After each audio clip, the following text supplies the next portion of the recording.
कुमार जी अब नवंबर के बाद मुख्यमंत्री नहीं रहेंगे, चाहे बिहार में परिणाम कुछ भी हो। एनडीए में अगर दम है, खासकर भाजपाइयों में अगर दम है, तो वो घोषित करें कि अगले मुख्यमंत्री नीतीश कुमार ही होंगे, तब न उनको चेहरा माना जाएगा। बाकी तो नीतीश कुमार मुख्यमंत्री हैं ही। अभी हमारे नाम से, क्योंकि आप में से कुछ लोगों को पता होगा कि अभी जन सुराज में आवेदन की प्रक्रिया चल रही है।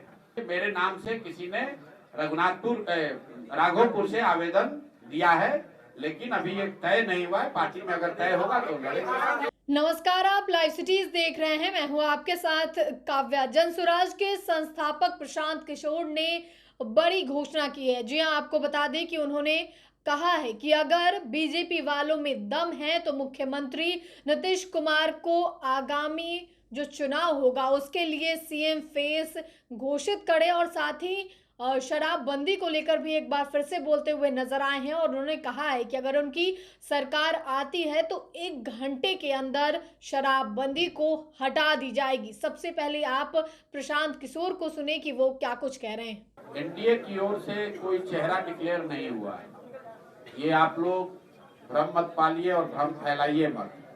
ये तो हम जैसे लोग मांग कर रहे हैं कि एनडीए की ओर से नीतीश जी का चेहरा डिक्लेयर किया जाए। एनडीए में अगर दम है तो जिनके चेहरे पर वो लोग सरकार चला रहे हैं, क्योंकि नीतीश जी तो सरकार चला नहीं रहे हैं, उनका चेहरा मात्र है। तो एनडीए में अगर दम है, खासकर भाजपाइयों में अगर दम है, तो वो घोषित करें कि अगले मुख्यमंत्री नीतीश कुमार ही होंगे, तब न उनको चेहरा माना जाएगा। बाकी तो नीतीश कुमार मुख्यमंत्री हैं ही। अभी तक भारतीय जनता पार्टी की ओर से प्रधानमंत्री जी ने या अमित शाह ने ये नहीं कहा है कि अगले मुख्यमंत्री नीतीश कुमार ही होंगे। प्रधानमंत्री जी आए तो उन्होंने कहा ये बिहार के लाडले मुख्यमंत्री हैं। उन्होंने ये नहीं कहा कि यही अगली बार मुख्यमंत्री होंगे। तो जो लोग भी बिहार की राजनीति को देखते समझते हैं, उनको ये मालूम है कि नीतीश कुमार जी अब नवंबर के बाद मुख्यमंत्री नहीं रहेंगे, चाहे बिहार में परिणाम कुछ भी हो। अगर कहीं एनडीए को सफलता मिल गई तो भी मुख्यमंत्री भाजपा वाले उसको बनाएंगे जिसको अमित शाह और मोदी जी बनाएंगे। बिहार के विधायक उसका चुनाव नहीं करेंगे। और अगर एनडीए को सफलता नहीं मिली तो भी नीतीश कुमार जी मुख्यमंत्री नहीं बनेंगे। तो एक बात तो आप हमसे लिख कर ले लीजिए कि नवंबर में बिहार में नीतीश कुमार मुख्यमंत्री नहीं रहेंगे।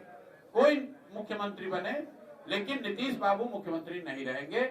उनके, मैंने पहले भी कहा था कि उनके राजनीति का ये अंतिम दौर चल रहा है और अब उनके मुख्यमंत्री काल का अंतिम 6-7 महीना चल रहा है।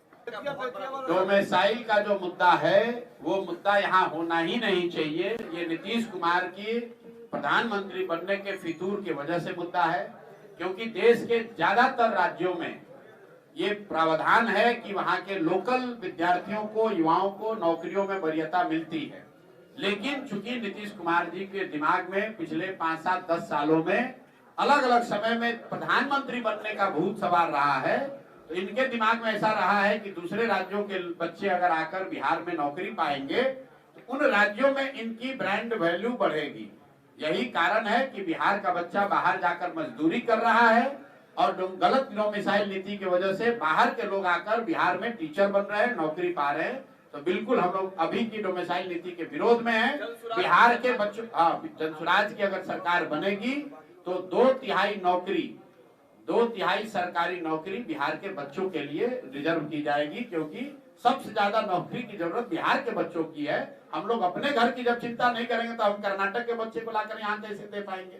हम लोग के बच्चे पंजाब में, हरियाणा में, गुजरात में जाकर मजदूरी कर रहे हैं और गुजरात के बच्चे आकर मोतिहारी में टीचर बन रहे हैं या नौकरी पा रहे हैं। ये तो सरासर गलत है। हमेशा आप चुनाव लड़ाते रहे हैं, तो कल उपचुनाव में भी आपने कैंडिडेट दिया। क्या इस बार 2025 के विधानसभा चुनाव में आप भी चुनाव लड़ेंगे या अगर पार्टी ने तय किया तो निश्चित तौर पर चुनाव लड़ेंगे, उसमें कोई दिक्कत नहीं है। लेकिन अगर पार्टी ने तय किया कि चुनाव हमें व्यक्तिगत तौर पर नहीं लड़ना है, तो भी जनसुराज 243 सीट पर चुनाव लड़ना तय है और उसकी घोषणा हम लोग पहले ही कर चुके हैं।